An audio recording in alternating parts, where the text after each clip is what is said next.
প্রিয় শ্রোতা বন্ধুরা, আপনারা শুনছিলেন হুমায়ুন আহমেদের লেখা হিমু সিরিজের গল্প একজন হিমু কয়েকটি ঝিঝি পোকা। আজ চতুর্থ এবং শেষ পর্ব। গল্প পাঠে আমি আদর আছি আপনাদের সঙ্গে। আরেফিন খালু সাহেবকে রাখা হয়েছে ইন্টেন্সিভ কেয়ার ইউনিটে। তার নাকে মুখে নল, বিছানার পাশে স্যালাইনের বোতল ঝুলছে, মাথায় হাতে ব্যান্ডেজ, একটা চোখ বের হয়ে আছে, সেই চোখের পাতা নামানো। ভালো করে দেখার আগেই পুরুষ টাইপ এক মহিলা নার্স বের হন বলে সবাইকে বের করে দিল। খালু সাহেবের আত্মীয় স্বজনে হাসপাতাল গিজগিজ করছে। হাসপাতালে ডাক্তার ছাড়াও বাইরের ডাক্তারও এসেছেন। মেডিকেল বোর্ড বসেছে। ডাক্তারদের আলাপ আলোচনায় যা জানা গেল তার সারমর্ম হল, রোগী ডিপ কোমায় চলে গেছে, কোনো মিরাকল না ঘটলে বাঁচবে না।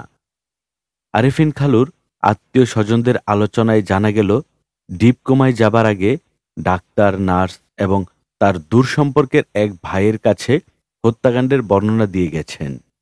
তিনি ঘুমোচ্ছিলেন বসার ঘরের ড্রয়িং রুমে। তার স্ত্রী দরজা বন্ধ করে ঘুমাচ্ছিলেন শোবার ঘরে। তিনি নিজে অনেক রাত জেগে মদ্যপান করেছিলেন বলে শেষ রাতের দিকে তার গাঢ় ঘুম হয়। হঠাৎ ধস্তাধস্তি এবং চিৎকারের শব্দে তার ঘুম ভেঙে যায়। তিনি চমকে উঠে বসেন এবং দেখেন তার বাড়ির কেয়ারটেকারের সঙ্গে তার স্ত্রী ধস্তাধস্তি করছেন। তার স্ত্রীর শরীর রক্তে ভেসে যাচ্ছে। তিনি স্ত্রীকে রক্ষার জন্য ছুটে যান। তারপর কি হয় তা তার মনে নেই। ইন্টেন্সিভ কেয়ার ঘরের সামনে একজন পুলিশও দেখলাম ঘুরোঘুরি করছে। চশমা পরা গুরুগম্ভীর একজনকে দেখা গেল। চৈত্র মাসের এই গরমেও তার গায়ে উলের কোট। শুনলাম তিনি ম্যাজিস্ট্রেট, স্টেটমেন্ট নিতে এসেছেন। ম্যাজিস্ট্রেট সাহেবকে অত্যন্ত বিরক্ত মনে হল। তিনি তার মতোই আরেক গুরুগম্ভীর মানুষকে ভুরুটুরু কুচকে হাত পা নেড়ে কী সব বলছেন। আমি কাছে গিয়ে শুনি ম্যাজিস্ট্রেট সাহেব বলছেন, আমি তো সারাদিন এখানে বসে থাকব না। রুগীর যদি জ্ঞান ফেরে আমাকে খবর দিলে আমি চলে আসব। আর ধরেন ইনকেস যদি জ্ঞান না ফেরে, ডাক্তারের কাছে রুগীর যে কথা বলেছে সেটাকেই স্টেটমেন্ট হিসেবে নেওয়া হবে। রুগী ডাক্তারকে কি বলেছে তা একটা কাগজে লিখে সই করে নিতে বলুন। যাকে এই কথা বলা হলো তিনি মহা বিরক্ত হয়ে বললেন, আমি বলবো কেন, আপনি বলুন, এটা আপনার জুরিসডিকশন। ম্যাজিস্ট্রেট সাহেব তীক্ষ্ণ গলায় বললেন, আমার জুরিসডিকশন হবে কেন? আচ্ছা, ফাইন, আমার জুরিসডিকশন না। আপনি চিৎকার করছেন কেন? Why you are raising your voice? Voice আমি রেজ করছি না, আপনি করছেন। আপনি শুধু যে ভয়েস রেজ করছেন তা না, আপনি মুখ দিয়ে থুতু ছিটাচ্ছেন। দুজনের কথা কাটাকাটি শুনতে অনেকেই জুটে গেল। সবাই মজা পাচ্ছে, আমিও পাচ্ছি। অপেক্ষা করছি ঝগড়াটা কোথায় থামে সেটা দেখার জন্যে। ঝগড়া থামতে হলে একজনকে পরাজয় স্বীকার করতে হবে। পরাজয়টা কে স্বীকার করে সেটাই দেখার ইচ্ছা। আমার ধারণা ম্যাজিস্ট্রেট সাহেব পরাজয় স্বীকার করবেন। চিৎকার উনিই বেশি করছেন, দম ফুরিয়ে যাবার কথা। পেছন থেকে আমার পাঞ্জাবি ধরে কে যেন টানল। আমি ফিরে দেখি চন্দ্রা চাচি, অনেক দূরের লতায় পাতায় চাচি।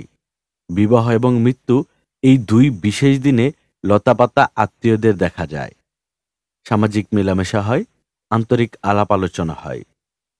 চন্দ্রা চাচি বিস্মিত হয়ে বললেন, তুই এখানে কেন?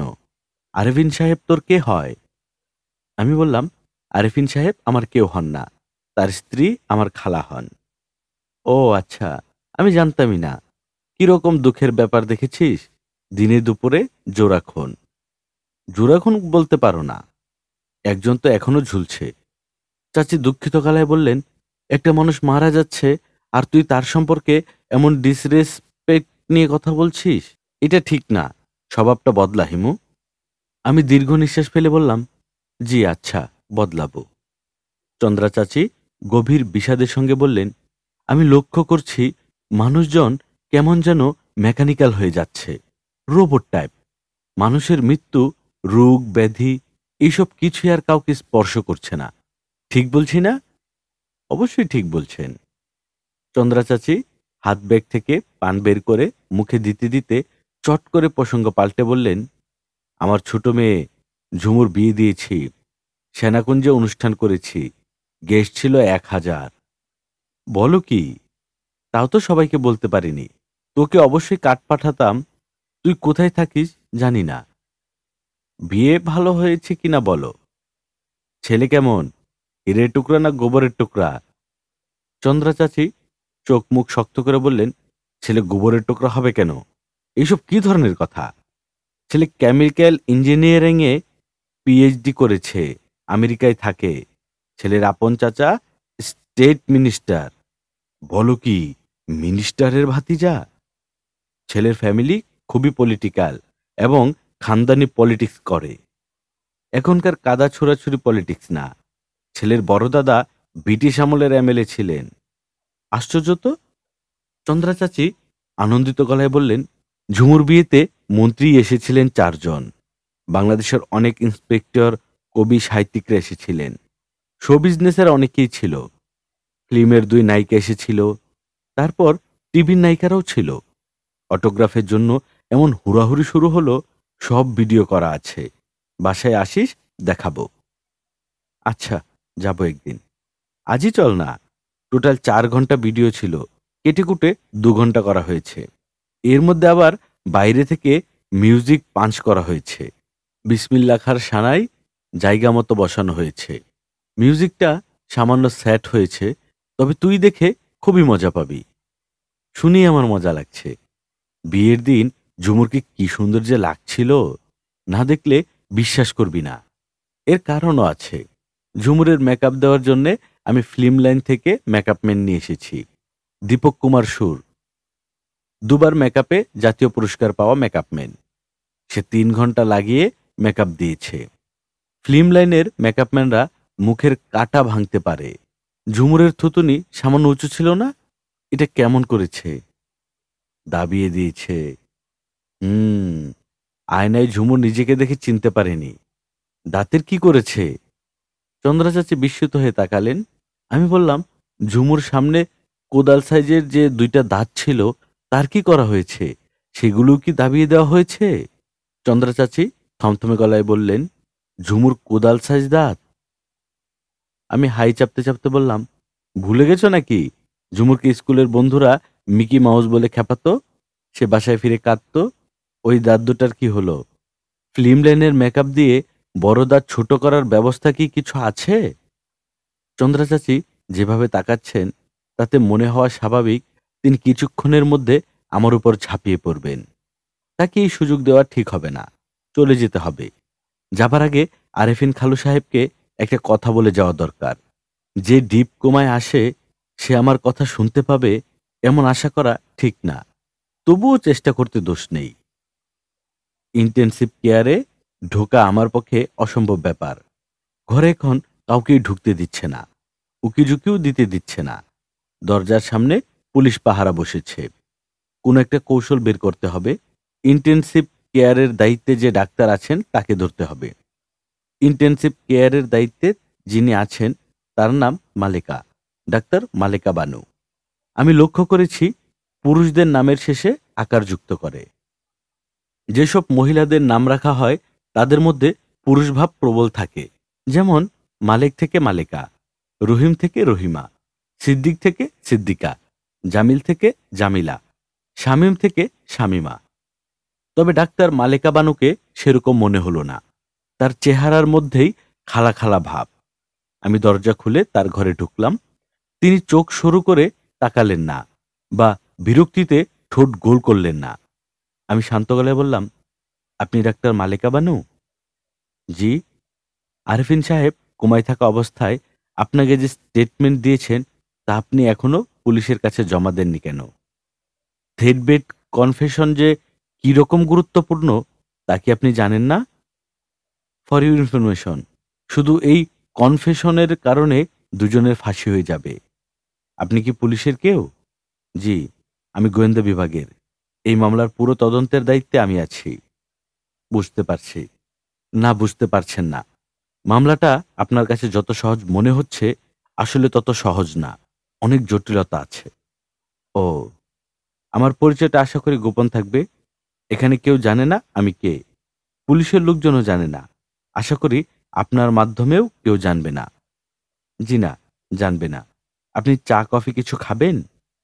চা কফি কিছুই খাবো না। আপনি ব্যবস্থা করে দিবেন যাতে আমি আরফিন সাহেবের সঙ্গে কথা বলতে পারি। ডক্টর মালেকা বানু বিস্মিত হয়ে বললেন, উনার সঙ্গে কিভাবে কথা বলবেন? উনি ডিপ কোমায় আছেন। ডিপ কোমায় থাকা অবস্থাতেও চেতনার একটি অংশ কাজ করে। আমি সেই অংশটার সঙ্গে কথা বলবো। হয়তো লাভ কিছু হবে না, তবুও চেষ্টা করে দেখতে ক্ষতি নেই। আপনি যখন কথা বলবেন, তখন কি আমি পাশে থাকতে পারি? অবশ্যই পারেন। ডাক্তার মালেকা বানু বললেন, আপনি একটু অপেক্ষা করেন, আমি ব্যবস্থা করছি। এই ফাঁকে একটু চা খান প্লিজ। জি না, চা খাবো না। আপনার নামটা জানতে পারি? নকল নাম জানতে পারেন। আসলটা আপনাকে বলতে পারছি না। একেকটা মামলার সময় আমরা একেকটা নতুন নাম নেই। এই মামলায় আমি যে নাম নিয়েছি, সেই নামটা কি বলবো? থাক, বলতে হবে না। আপনাকে দেখে পুলিশের লোক বলে মনেই হয় না। গোয়েন্দা বিভাগের লোকদের দেখলেই যদি কেউ বুঝতে ফেলে সে পুলিশের লোক, তাহলে সমস্যা না? জি, সমস্যা তো বটেই। আরফিন খালু সাহেবের পাশে বসার জন্য আমাকে একটা চেয়ার দেয়া হয়েছে। আমার পাশে ডাক্তার মালেকা কৌতূহল এবং আগ্রহ নিয়ে দাঁড়িয়ে আছেন। ঘরটা অতিরিক্ত ঠান্ডা। ঘরে বাইরের কোনো আলো আসছে না। টিউবলাইট জ্বলছে। মনে হচ্ছে টিউবলাইট থেকেও ঠান্ডা আলো আসছে। ঘরে মৃত্যুর গন্ধ। আরেফিন খালুর বিছানার নিচে মৃত্যু থাবা গেড়ে বসে আছে, এটা পরিষ্কার বোঝা যাচ্ছে। আমি সহজ গলায় ডাকলাম, খালু সাহেব, খালু সাহেব, আমি হিমু। ডক্টর মালেকা বানু চোখ বড় বড় করে আমাকে দেখছেন। গোয়েন্দা বিভাগের লোক অপরিচিত একজনকে খালু সাহেব ডাকছে, বিস্মিত হবার মতোই ব্যাপার। আমি তাকে সম্পূর্ণ অগ্রাহ্য করে বললাম, খালু সাহেব, আমার কথা মন দিয়ে শুনুন। মালিয়া খালার মৃত্যু কিভাবে হয়েছে আপনি জানেন? আপনাকে ডিপ কোমা থেকে বের হয়ে এসে এই ঘটনা বলতে হবে। যদি না বলেই আপনি মারা যান, তাহলে দুটি নিরপরাধ লোক ফাঁসিতে ঝুলবে। ডক্টর মালিকা বানু আমার দিকে তাকিয়ে তীক্ষ্ণ গলায় বললেন, এক্সকিউজ মি। আমি আবারও তাকে সম্পূর্ণ অগ্রাহ্য করে খালুকে বললাম, খালু সাহেব, আমার ধারণা আপনি কোনো না কোনোভাবে আমার কথা শুনছেন। আপনাকে মৃত্যুর আগে অবশ্যই প্রকৃত ঘটনা বলে যেতে হবে। আমি উঠে দাঁড়ালাম। ডাক্তার মালেকা বানু কড়া চোখে আমার দিকে তাকাচ্ছেন। আমি তাকে মিষ্টি গলায় বললাম, আপনার সঙ্গে মিথ্যা কথা বলেছি। আমি পুলিশের কেউ না। উনি আমার খালু হন। আপনি আমার নাম জানতে চেয়েছিলেন? আমার নাম হিমু। ভদ্রমহিলা তাকিয়ে আছেন। আমি মধুর ভঙ্গিতে ঘর থেকে বের হয়ে এলাম। হাদি সাহেবের বাড়িতে যেতে হবে। তার ছোট মেয়েটার সঙ্গে কথা বলতে হবে। মেয়েটা দরজার ধারে দাঁড়িয়ে আছে। তার এক হাতে খাতা। খাতায় কুমিরের ছবি আঁকা। কুমির রং করা হচ্ছিল। আঙ্গুলে ক্রেনের সবুজ রং লেগে আছে। মেয়েটির দাঁড়িয়ে থাকার মধ্যে কঠিন ভঙ্গি আছে। তবে দুটা চোখই টলটলা। চোখের দিকে তাকালেই মনে হবে এক্ষুনি পানিতে চোখ ভর্তি হয়ে যাবে।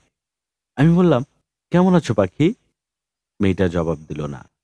অপরিচিত মানুষের আন্তরিক প্রশ্নে খটকা লাগে। মেয়েটার মনে খটকা লাগছে। সে আমাকে লক্ষ্য করছে, বুঝার চেষ্টা করছে।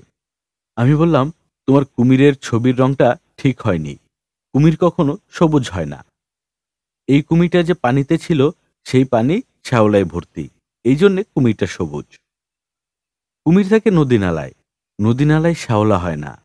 আমার ধারণা তোমার কাছে শুধু সবুজ রং আছে বলে কুমির সবুজ রং করেছ। আমার কাছে সবুজ আর লাল রং আছে। তাহলে সবুজ রঙের কুমির বানিয়ে ভালোই করেছ। লাল রঙের কুমিরের চেয়ে সবুজ রঙের কুমির ভালো।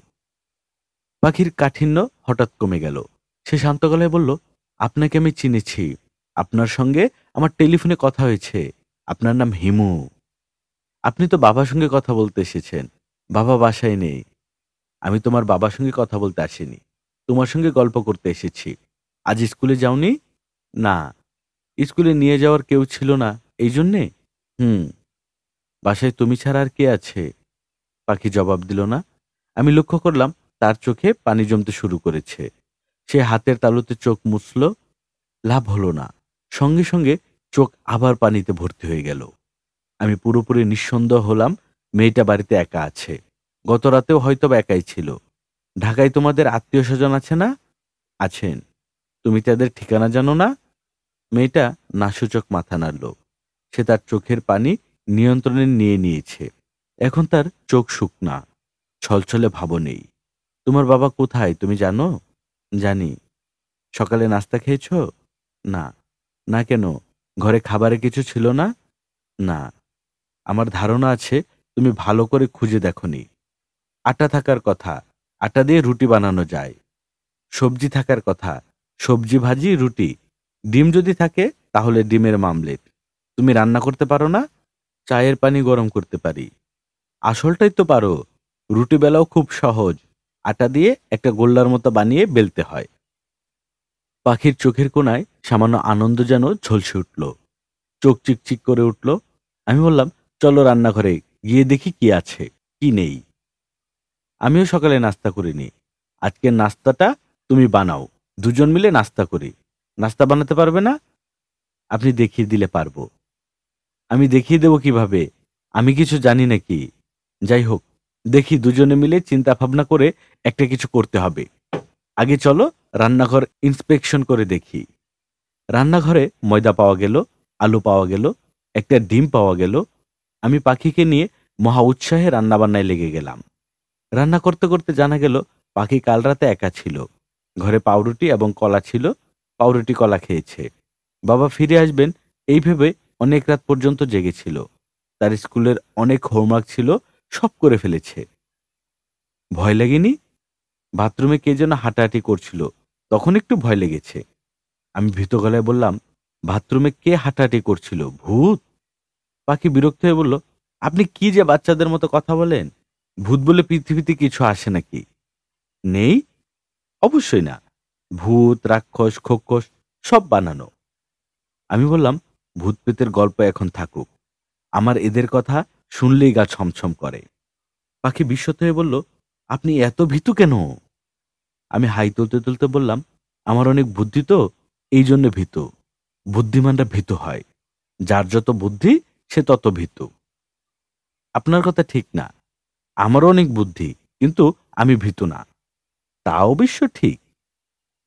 আর আপনি যে নিজে নিজেকে বুদ্ধিমান বলছেন, এটাও ঠিক না। এতে অহংকার করা হয়। কেউ অহংকার করলে আল্লাহ খুব রাগ করেন।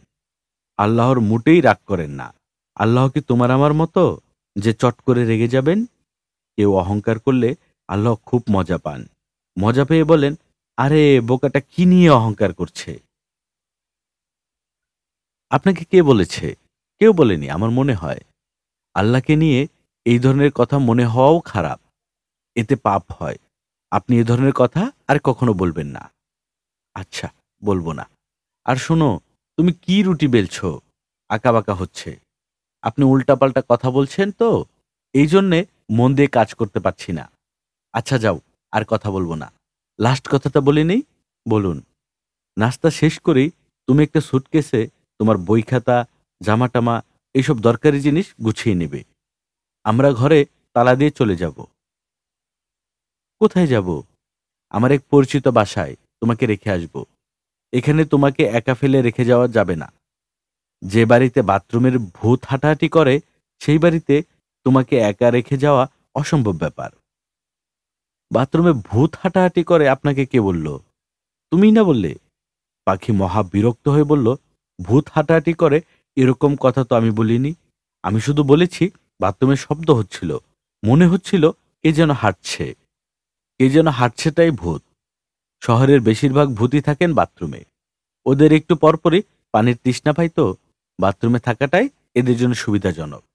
তবে এদের পছন্দ বাথটাওয়ালা বাড়ি। রাতে বাথটাবে শুয়ে ওরা আরাম করে ঘুমায়। পাখি রুটিবেলা বন্ধ করে আমার দিকে তাকিয়ে হতাশ গলায় বলল, আপনি দেখি খুবই বোকা।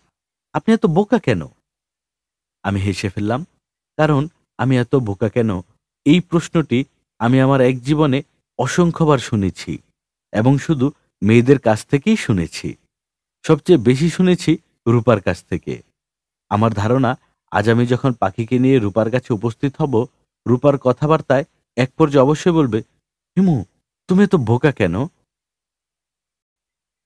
আমার বাবা তার উপদেশমালায় লিখে গেছেন, বাবা হিমালয়, তোমাকে বাস করিতে হইবে অনেকের মধ্যে। লক্ষ্য রাখিও, সেই অনেকের কেউ যেন তোমাকে কখনো চালাক বা বুদ্ধিমান মনে না করে। মহাপুরুষরা চালাক হন না, বুদ্ধিমান হন না, আবার তারা বোকাও হন না। পৃথিবীর এই অনিন্দ্য জগতে বুদ্ধির স্থান নেই। বুদ্ধির দ্বারা এই জগৎ বুঝিবার চেষ্টা করিবে না, চেতনা দ্বারা বুঝিবার চেষ্টা করিবে। বুদ্ধি চেতনাকে নষ্ট করে। রূপার শরীর ভালো নেই। এই প্রচণ্ড গরমেও সে চাদর গায়ে দিয়ে বসে আছে। চোখ মুখ ফোলা, নাক দিয়ে ক্রমাগত পানি পড়ছে।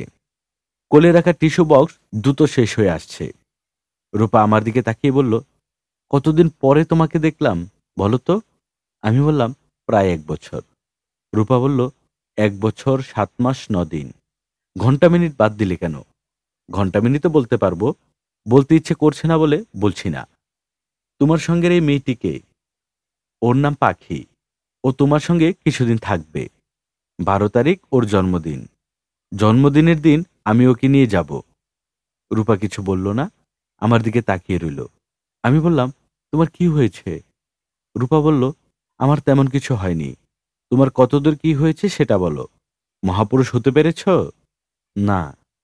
চেষ্টা চালিয়ে যাচ্ছ? এই মেয়েটাকে যে আমার এখানে রেখে যাচ্ছ, এটাও কি তোমার মহাপুরুষ কর্মশালার অংশ? আমি হাসলাম। রূপা বলল, প্লিজ হাসবে না। তোমার হাসি কোনোদিনই আমার ভালো লাগেনি। যত দিন যাচ্ছে তোমার হাসি ততই বিরক্তিকর হচ্ছে। হায়নার হাসিও তোমার হাসির চেয়ে সুন্দর। আমি বললাম, রূপা, হাসি বন্ধ। আমি চলে যাচ্ছি। তুমি পাখিকে ডেকে ওর সঙ্গে একটা দুটা কথা বলো। নতুন এক বাড়িতে সে থাকতে এসেছে, তার এন্ট্রিটা সহজ করে দাও। ও তোমার কঠিন মূর্তি দেখে ঠিক ভরসা পাচ্ছে না। রূপা হাত ইশারায় পাখিকে ডাকল। পাখি শঙ্কিত পায়ে এগিয়ে এলো। রূপা কঠিন গলায় মাস্টারনির ভঙ্গিতে বলল, এই মেয়ে, তোমার নাম কি? পাখি ভয়ে ভয়ে বলল, পাখি। পাখি তোমার নাম? জি। তুমি কি উড়তে পারো? না। না বলে লাভ নেই। যেহেতু তোমার নাম পাখি, সেহেতু তোমাকে আকাশে উড়তে হবে। আমি 1 2 3 বলবো, সঙ্গে সঙ্গে ওরা শুরু করবে। 1 2 3। কই, উঠছো না কেন? পাখি অবাক হয়ে তাকিয়ে আছে। রূপা তার বিখ্যাত খিলখিল হাসি শুরু করেছে। আমি এই হাসির নাম দিয়েছিলাম জলতরঙ্গ হাসি। রূপার এই হাসির শব্দটাতেই একটা ম্যাজিক আছে। শব্দ শুনলেই মনে হয় এটা শুধু হাসি না, হাসি দিয়ে দুহাত বাড়িয়ে দেওয়া, হাসির মাধ্যমে কাছে ডাকা। আমি যা ভাবছিলাম তাই হলো। হাসির শব্দ শুনেই পাখি ছুটে এসে রূপাকে জড়িয়ে ধরে ফুঁপিয়ে কাঁদতে শুরু করলো। বাচ্চা মেয়েটির বুকে অনেক অশ্রু জমে আছে। অশ্রু বের হওয়া দরকার। আমি ওদেরকে রেখে আবার পথে নামলাম। আকাশ মেঘলা, রবীন্দ্রনাথের গানের মতো মেঘের উপর মেঘ করে আঁধার হয়ে আসছে। এমন দিনে হাঁটতে চমৎকার লাগে। 10 গজ যায়নি, তার আগে গা ঘেঁষে একটা গাড়ি থামল। গাড়ির কাছ নামিয়ে বোরকা পরা এক মহিলা চাপা গলায় বললেন, তাড়াতাড়ি গাড়িতে উঠুন। আমি গাড়িতে উঠলাম। বোরকৌলি বললেন, ভালো আছেন? আমি বললাম, হ্যাঁ। আমাকে চিনতে পেরেছেন? না। বোরকা পরলেও আমার চোখ তো দেখা যাচ্ছে। চোখ দেখেও চিনতে পারছেন না? পারছি না। আমার গলার স্বরও চিনতে পারছেন না? না। মেয়েদের গলার স্বরের মধ্যে একমাত্র রূপার গলার স্বর আমি চিনতে পারি, আর কারোর গলা চিনতে পারি না। রূপাকে? আচ্ছা থাক, বলতে হবে না। বুঝতে পারছি কে, এবং আমার ধারণা আপনিও বুঝতে পারছেন আমি কে। তুমি জুই। বোরকা পরেছ কেন? কোনো মাওলানা বিয়ে করেছ? জুই হেসে ফেলল, শব্দ করে হাসি। অত্যন্ত আশ্চর্যের ব্যাপার, তার হাসিও রূপার হাসির মতো, ঝনঝন করে জলতরঙ্গের মতো বাজছে। কাছে ডাকার হাসি। খিলখিল করছো কেন? খিলখিল করছি কারণ আপনাকে দেখে খুব মজা লাগছে। আপনি কি জানেন আমি পাগলের মতো আপনাকে খুঁজছি? আপনার একটা মোবাইল টেলিফোন ছিল না? সেই নাম্বারটাও ভুলে গেছি। আমি আবার নাম্বার মনে রাখতে পারি না। মেট্রিকের রোল নাম্বার কোনো ছেলে মেয়ে ভোলে না, অথচ আমি ভুলে গেছি। আচ্ছা, আপনার কি মেট্রিকের রোল নাম্বার মনে আছে? আমি বললাম, তুমি এত আনন্দিত কেন? জুই হাসতে হাসতে বলল, আমি আনন্দিত, কারণ চোর পুলিশ খেলায় আমি বাবাকে হারিয়ে দিয়েছি। আপনি তো জানেন না, বাবা আমার জীবন অতিষ্ঠ করে দিয়েছিল। আমার পেছনে সবসময় ২-৩ জন স্পাই, কোথায় যায় না যায় সব বাবা জানেন। আমার ঘরে যে টেলিফোন, সেখানেও এমন ব্যবস্থা করা ছিল, আমি যখন যার সঙ্গে কথা বলছি সব রেকর্ড হয়ে যাচ্ছে। তোমার অবস্থা তো তাহলে মনে হয় খারাপই। হ্যাঁ, খারাপ, খুব খারাপ। বাবা যে শুধু আমার পেছনে স্পাই লাগাইতেন তাই না। আমি যদি কোনো ছেলের সঙ্গে কয়েকবার কথা বলতাম, তাহলে তার পেছনে স্পাই লাগিয়ে দিতেন। গোয়েন্দা বিভাগে কাজ করার জন্যে মনে হয় এটা হয়েছে।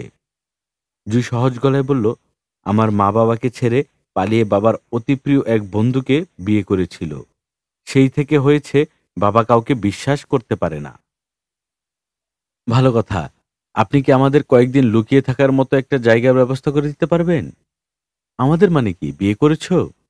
হ্যাঁ, করেছি। প্রেমের বিয়ে। জুই হাসতে হাসতে বলল, বিয়ে করে ফেলার মতো প্রেম ছিল না। বিয়ে করেছি বাবাকে শিক্ষা দেবার জন্যে। আমার তো ধারণা উনার যথেষ্ট শিক্ষা হয়ে গেছে। হুম, এখনো শিক্ষা হয়নি। আমি বাবার গোয়েন্দাগিরি জন্মের মতো শেষ করব। এর মধ্যে আমি আবার মনসুরকে দিয়ে বাবাকে টেলিফোন করিয়েছি। মনসুর গলা মোটা করে বলেছে, থাক, এসব বলতে ইচ্ছে করছে না। মনসুর আমার হাজবেন্ডের নাম। সে যেমন সাধারণ, তার নামটাও সাধারণ। আমি অবশ্য তাকে মনসুর ডাকি না, আমি ডাকি মন। কই, আপনি বললেন না কয়দিন থাকার মতো একটা জায়গা আপনি দিতে পারবেন কিনা? ৩-৪ দিন থাকতে পারলেই আমার সমস্যার সমাধান হয়ে যাবে। কিভাবে? আমি মাকে খবর দিয়েছি। উনি থাকেন জার্মানিতে। মা চলে আসছেন। ও, এখন বলুন, ৩-৪ দিন লুকিয়ে থাকার মতো কোনো জায়গা কি আছে? পাখিদের বাসায় থাকতে পারো। পাখিকে? পাখি হলো হাদিউজ্জামানের মেয়ে। হাদিউজ্জামান কে? হাদিউজ্জামান হচ্ছে মালিহা বেগমের কেয়ারটেকার। মালিহা বেগম কে? মালিহা বেগম হলো আরেফিন সাহেবের মৃতা স্ত্রী। জুই ক্লান্তির নিঃশ্বাস ফেলে বলল, আপনার সঙ্গে বকবক করতে ভালো লাগছে না। আপনি নিয়ে যান আমাকে ওই বাড়িতে। আমার যাবার দরকার কি? তোমাকে চাবি দিয়ে দিচ্ছি, বাড়ির ঠিকানা বলে দিচ্ছি, তুমি মন সাহেবকে নিয়ে উঠে পড়ো। কেউ কিছু বলবে না? মনে হয় না কেউ কিছু বলবে। আর যদি বলে, তুমি বলবে তুমি পাখির চাচাতো বোন, বাড়ি পাহারা দেবার জন্য আছো। আমি রাজি। এই নাও চাবি। জুই বিস্মিত হয়ে বলল, একটা পুরো খালি বাড়ির চাবি আপনি পকেটে নিয়ে কি জন্য ঘুরছিলেন? আমি বক্তৃতা দেবার ভঙ্গিতে বললাম, জুই শোনো, আমরা সবাই বড় একটা পরিকল্পনার অংশ। সেই বড় পরিকল্পনা যিনি করেন, আমরা তাকে দেখতে পাই না। কেউ তাকে বলেন নিয়তি, কেউ বলে প্রকৃতি, আবার কেউ বলেন আল্লাহ। আমি পাঞ্জাবির পকেটে খালি বাড়ির চাবি নিয়ে ঘুরব এবং তোমার সঙ্গে আমার দেখা হবে, এটা আমার ধারণা বড় পরিকল্পনার ক্ষুদ্র একটা অংশ। জুই শান্ত গলায় বলল, আপনার কথা আমার বিশ্বাস করে ফেলতে ইচ্ছে করছে, কিন্তু আমি বিশ্বাস করছি না। গোয়েন্দা বাবার মেয়ে এত সহজে সবকিছু বিশ্বাস করে না। আমি বললাম, জুই, তুমি একটু শব্দ করে হাসো তো। জুই বলল, কেন? তোমার হাসির শব্দ অসম্ভব সুন্দর। জুই বলল, আপনার কোনো কথায় আমি বিশ্বাস করি না, কিন্তু এই কথাটা বিশ্বাস করলাম। মুসলিম মিয়া আবারও পত্রিকার প্রথম পাতায় চলে এসেছে, ছবিসহ নিউজ। মুসলিম ছাড়া পেলেন। বৃষ্টিতে নগ্ন নৃত্য করে যিনি সবার নজর কেড়েছিলেন, সেই মুসলিম মিয়া ২ দিন হাজতবাসের পর ছাড়া পেয়েছেন। খবরে জানা গেছে, পুলিশের গাড়ি তাকে পুরনো ঢাকার শাহ সাহেব গলিতে নামিয়ে দেয়। সেই সময় তার পরনে পুলিশের উপহার দেওয়া নতুন পায়জামা পাঞ্জাবি ছিল।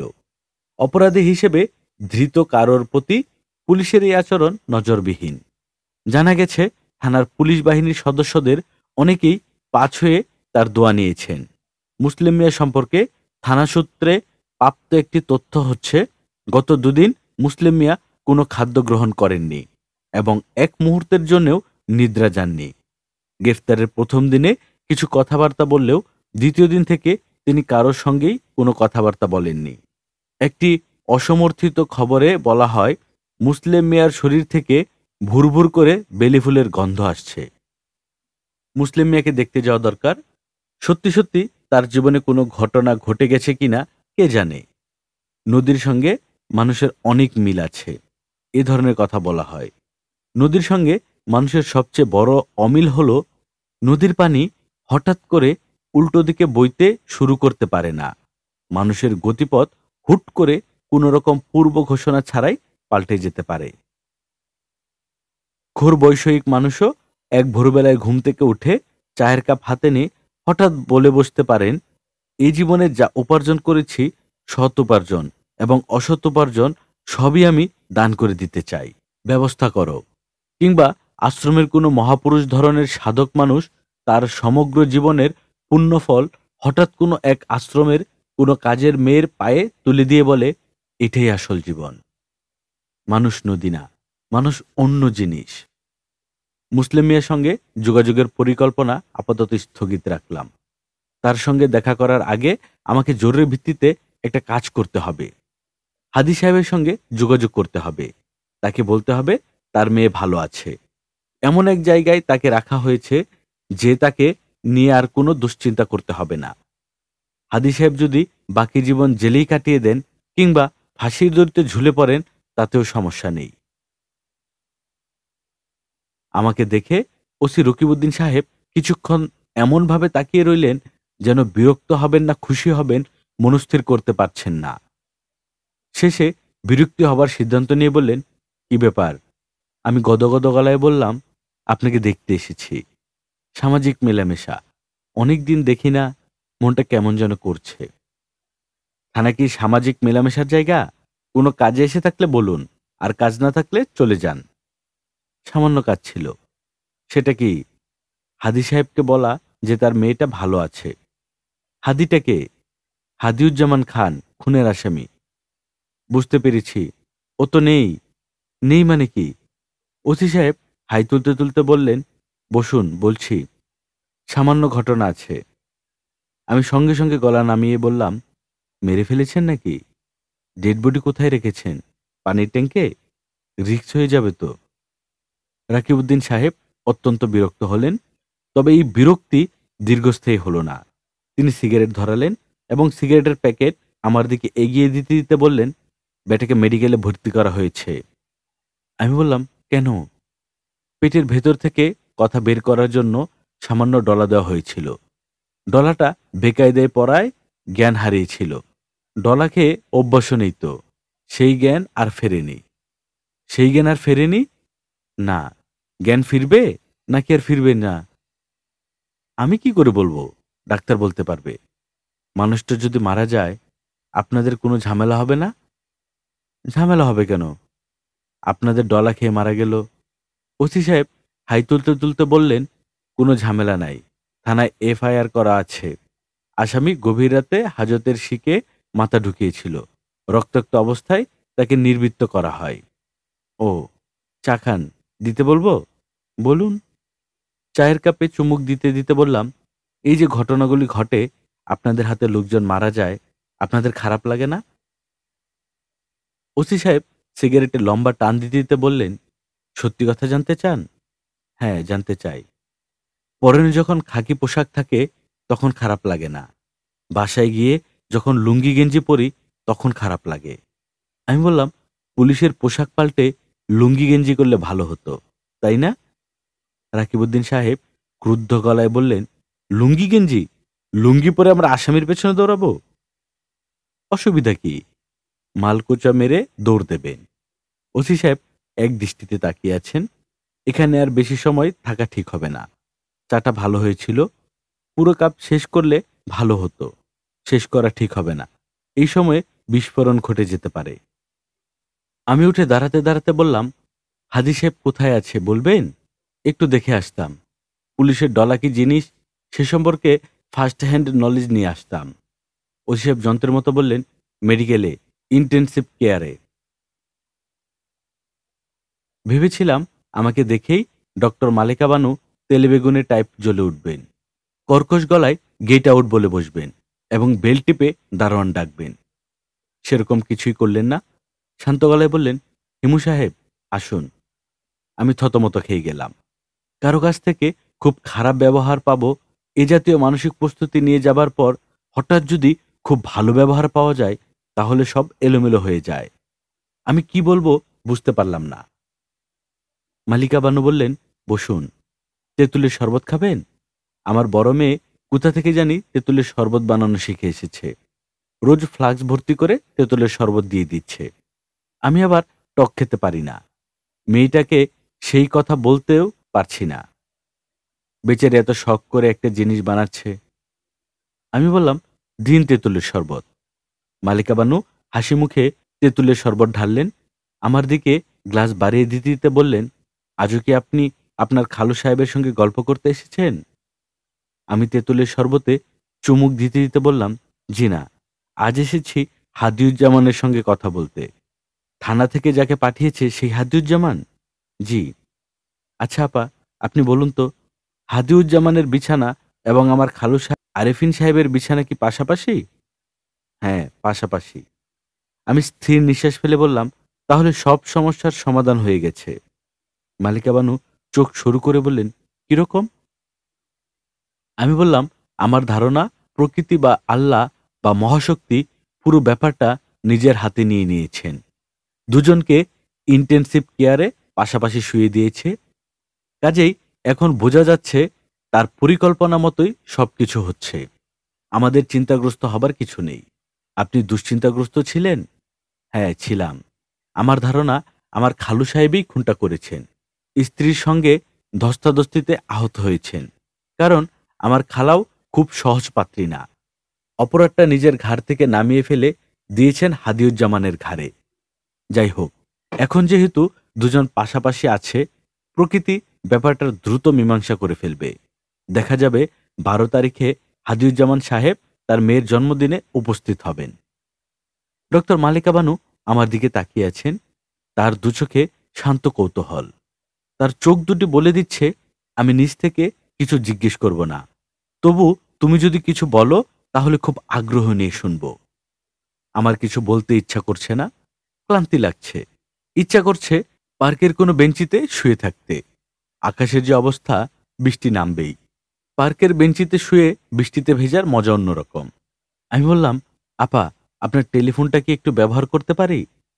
মালিকা বানু কোনো উত্তর না দিয়ে টেলিফোন সেট এগিয়ে দিয়ে উঠে দাঁড়ালেন। টেলিফোনের কথাবার্তা তিনি শুনতে চান না। ভদ্রমহিলার ভদ্রতায় আরেকবার মুগ্ধ হলাম।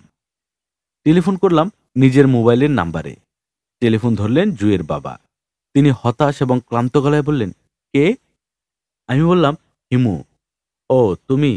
জুয়ের কোনো খবর পেয়েছ? জি না, আপনি পেয়েছেন? ভদ্রলোক চুপ করে রইলেন। আমি বললাম, স্যার, আপনি যে আমার পেছনে গোয়েন্দা লাগিয়ে রেখেছিলেন, ওরা কি এখনো আছে? না, ওরা হঠাৎ একদিন তোমাকে মিস করেছে। তারপর আর তোমাকে লোকেট করতে পারছে না। স্যার, আপনি বোধহয় এক্সপার্ট কাউকে দেননি। শিক্ষানবিশ কাউকে পাঠিয়েছিলেন। এখন আমি আছি ঢাকা মেডিকেল কলেজে, ডক্টর মালেকা বানুর চেম্বারে। হিমু শোনো, অর্থহীন কথা বলে আমার সময় নষ্ট করবে না। আমি আমার মেয়েকে পাচ্ছি না। I am almost at the point of জুলিং মাই সেনিটি। আমি দুরাত ঘুমাইনি। আমার ধারণা মেয়েটা মহাবিপদে পড়েছে। খুব খারাপ একটা টেলিফোন কল পেয়েছি। আমি টেলিফোনে ফোঁপানির মতো একটা শব্দ শুনলাম। ভদ্রলোক কাঁদছেন নাকি? কাঁদাটাই স্বাভাবিক। আমি বললাম, স্যার, আমি জুয়ের খবর আপনাকে দিতে পারি। কি বললে? জুয়ের খবর দিতে পারো? অবশ্যই পারি। কোথায় আছে সে? সে কোথায় আছে তা এক শর্তে আপনাকে বলতে পারি। Don't talk nonsense. তোমার কাছে পুলিশের লোক যাচ্ছে। তুমি এক্ষুনি এই মুহূর্তে জুয়ের কাছে তাদের নিয়ে যাবে। আমিও সঙ্গে আসছি। এখন বলো, তুমি কোথায় আছো? স্যার, আপনি মন দিয়ে আমার কথা শুনুন। চিৎকার চেঁচামেচি করে কোনো লাভ হবে না। আপনার বা আপনার বাহিনীর সাধ্যও নেই আমাকে খুঁজে বের করার। আপনি আমার শর্ত মানলেই মেয়েকে পাবেন। শর্তটা কি? তোমার কি লাগবে? টাকা? টাকা না, একটা হাতির বাচ্চা। তার মানে একদিনের জন্যে আপনি একটা হাতির বাচ্চা জোগাড় করে দেবেন। এ মাসের ১২ তারিখ। হাতির বাচ্চা আমি কোথায় পাবো? আপনার মতো ক্ষমতাবান মানুষের পক্ষে হাতির বাচ্চা জোগাড় করা কোনো ব্যাপারই না। হাতির বাচ্চাটা জোগাড় করুন। ১২ তারিখ ভোরবেলা আমি আপনাকে একটা ঠিকানা দেব। ওই ঠিকানায় হাতির বাচ্চা নিয়ে চলে যাবেন। মেয়েকেও পেয়ে যাবেন। আমি টেলিফোন নামিয়ে রাখলাম। অতি দ্রুত এখন আমাকে চলে যেতে হবে। জুয়ের বাবা এখন থেকে হন্যে হয়ে আমাকে খুঁজবেন। যদি পেয়ে যান তাহলে আর হাতির বাচ্চার ব্যবস্থা হবে না। আমাকে না পেলে তিনি অবশ্যই হাতির বাচ্চা জোগাড় করবেন। আমি মুসলিম মিয়ার সঙ্গে কয়েকদিন ধরে আছি। দুজনই পলাতক। মুসলিম পলাতক তার ভক্তদের কাছ থেকে, আমি পলাতক জুয়ের বাবার কাছ থেকে। পালিয়ে কেউ কেউ বস্তিবাসী হয়, আমরা দুজন হয়েছি পাইপবাসী। বিশাল এক সোয়ারেজ পাইপে সংসার পেতেছি। পাইপের মাথায় চটের পর্দায় ঢাকা, বাইরের জগৎ থেকে চটের পর্দায় আমরা বিচ্ছিন্ন। আমাদের সঙ্গে আরও পাইপ সংসার আছে। এখানকার ব্যবস্থা আধুনিক ফ্ল্যাট বাড়িগুলির মতো।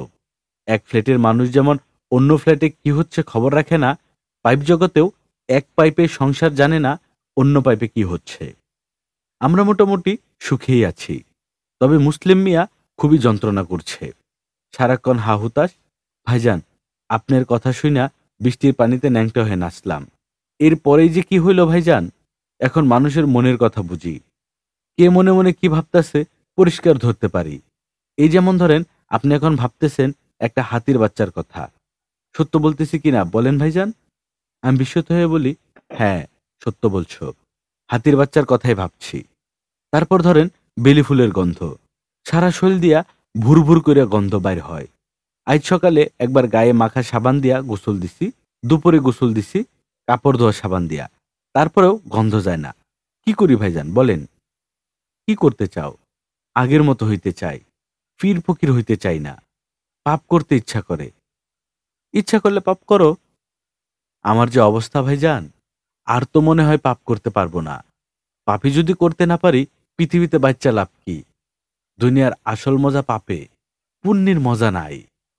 কোনো একটা তরিকা আমারে বলেন যেন সব আগের মতো হয়। ফুলের গন্ধটা অসহ্য হইছে ভাইজান। এর চেয়ে শরীরে ঘুমা খাইয়া বইসা থাকা ভালো। এই যে দিনরাত পাইপের মধ্যে লুকাইয়া থাকি, এটা কি ভালো? চলো আজ রাতে বের হই, কিছুক্ষণ হাঁটাহাঁটি করি। আপনি যা বলবেন করব। গু খাইতে বললে বিসমিল্লা বলে কাঁচা গু খাবো। খালি আমারে আগের মতো বানাইয়া দেন। আমি মুসলিম মিয়াকে নিয়ে বের হলাম। আজ 12 তারিখ, পাখির জন্মদিন। জন্মদিন হচ্ছে কিনা খোঁজ নেওয়া দরকার। জুয়ের বাবাকে সকালবেলা পাখিদের বাসায় ঠিকানা দিয়ে দিয়েছি। তিনি হাতির বাচ্চা নিয়ে সেখানে উপস্থিত হলেন কিনা সেটাও জানা দরকার। পাখিদের বাড়ির কাছাকাছি এসে থমকে দাঁড়াতে হলো। বাড়ির সামনে বিরাট জটলা, অনেক লোকজন।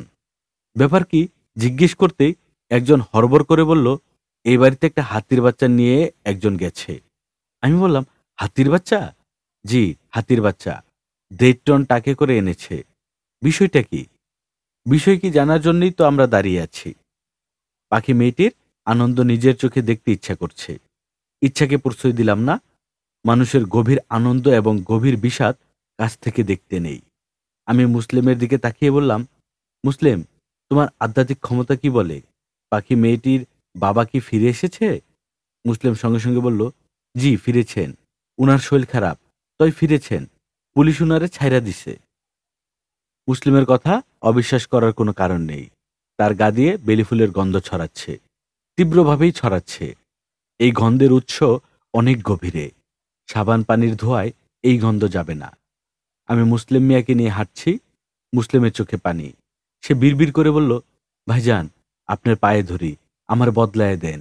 ফুলের গন্ধে আমি পিশাব করি, আপনি আমারে আগের মুসলিম বানায় দেন। হাইরে, সেই ক্ষমতা যদি আমার থাকতো! সব ক্ষমতা নিয়ে একজন দূরে বসে আছেন। ভুল বললাম, দূরে না, কাছেই বসে আছেন।